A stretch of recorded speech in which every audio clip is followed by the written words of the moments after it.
గత 15 రోజుల నుంచి కొదురుపాక సుల్తానాబాద్ మండలం కొదురుపాక చెరువు నుండి ఎలిగేడు మండలం లోకపడ గ్రామం నుండి పెద్దపల్లి మండలం నిట్టూరు నిమ్మలపై గ్రామం నుండి అధిక లోడుతో మట్టి రవాణా చేయడం జరుగుతుంది.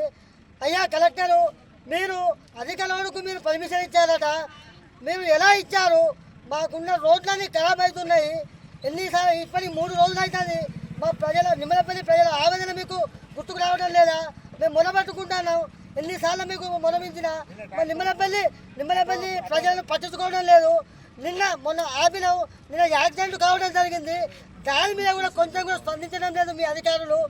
మాకు ఇందిరమ్మ ఇల్లు అని ఆ రోజు మీరు ప్రెస్ మీట్ పెట్టారు. ఇటుక పార్టీ నుంచి 50% సబ్సిడీ ఇస్తాం, మీ ఇందిరమ్మ ఇళ్ళకు పంపిస్తామన్నారు. మా విలేజ్కి ఎన్ని పంపించారు మీరు చెప్పాలి మాకు ఒకసారి. అదేవిధంగా మా నిమ్మలపల్లి తరఫున మేము ఒకటే అడుగుతున్నాం, మా రోడ్లు మొత్తం నాశనం అవుతున్నాయి.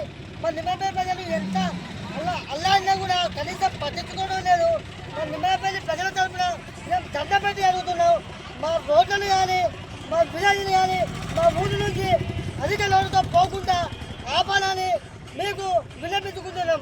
అలాగే మా ఇందిరమ్మ ఇళ్లకు మీరు ఎలా అయితే అప్పుడు చెప్పారో ఆ విధంగా మా ప్రతి ఇంటికి ఇందిరమ్మ ఇళ్లకు 50% సబ్సిడీతో ఇటుక వేయాలని మేము మిమ్మల్ని వేడుకుంటున్నాం. దయచేసి మా ఊరి నుంచి ఈ అధిక లోడుతోటి టిప్పర్లను నడపద్దని మేము కోరుకుంటాం. అదే మీరు నిర్లక్ష్యంతో అలాగనే ఉంటే మేము రాష్ట్ర రోగులు కావచ్చు, మేము ముట్టనీరు కావచ్చు, మా నిమ్మలపల్లి ప్రజలతోటి మా గ్రామ పాలకవర్గంతో మేము ఎక్కడికంటే అక్కడికి వచ్చి మేము ధర్నాలు రాష్ట్ర రోగులు చేస్తామని ఈ సందర్భంగా హెచ్చరిస్తున్నాం.